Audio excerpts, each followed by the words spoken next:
I'm going to talk to you today about how to start isometrically contracting transverse abdominis and pelvic floor muscles, so that deep layer, that deep core system, early on postpartum, even as early as day one.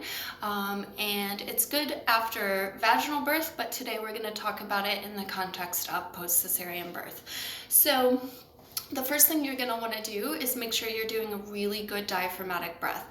So we want to use that diaphragm, expand those ribs, breathe all the way down into the belly to help start mobilizing that scar tissue really gently, and all the way down into the pelvic floor. See our diaphragmatic breath video for more details on this.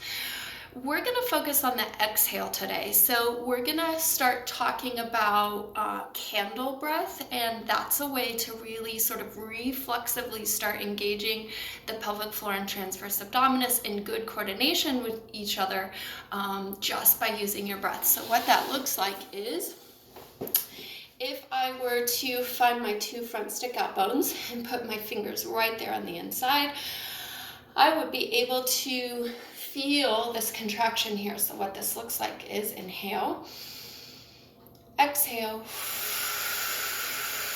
and then right there under my fingers, I feel this sort of knit together sensation. And that's what you're looking for. Inhale.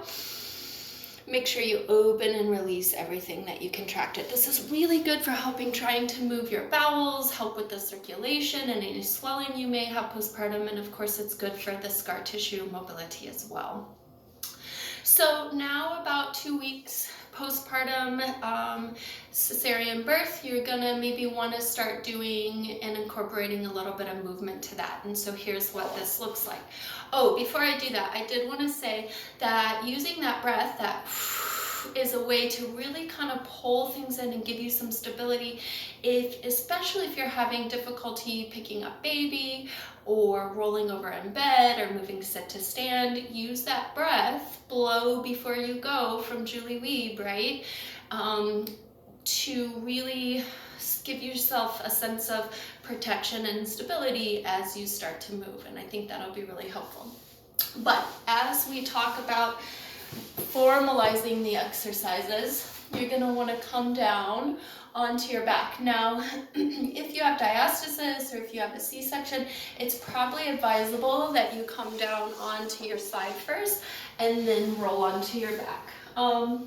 Please see our videos on how to make sure you're in good alignment when doing exercises on your back. We're not going to spend time to talk about that today, but I have 2 videos on that for your pelvis, your spine, and your rib cage placement. So here's what the formal exercise might start looking like. Inhale, exhale, reaching those arms overhead. Now I'm only going to reach those arms as high as I can control with my core. So I don't want to feel a pull or a pain in that C-section scar, right? I want to feel just a gentle, mild stretch would be okay. The other thing we see a lot is that the ribs start popping up. So keep those ribs down, keep everything in good alignment. The next progression might be starting to move your legs. So inhale, exhale, slide one leg out. Inhale, exhale, slide the other leg out. And we're really trying to do that with good control. So slow, controlled movement, not moving until we feel that engagement.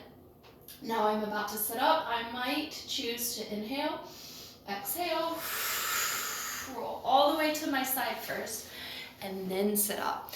So this is a good way to start incorporating some, reestablishing that deep reflexive core early on in the postpartum period. And I hope that's helpful. Please let us know if you have any questions or comments about that. Thanks.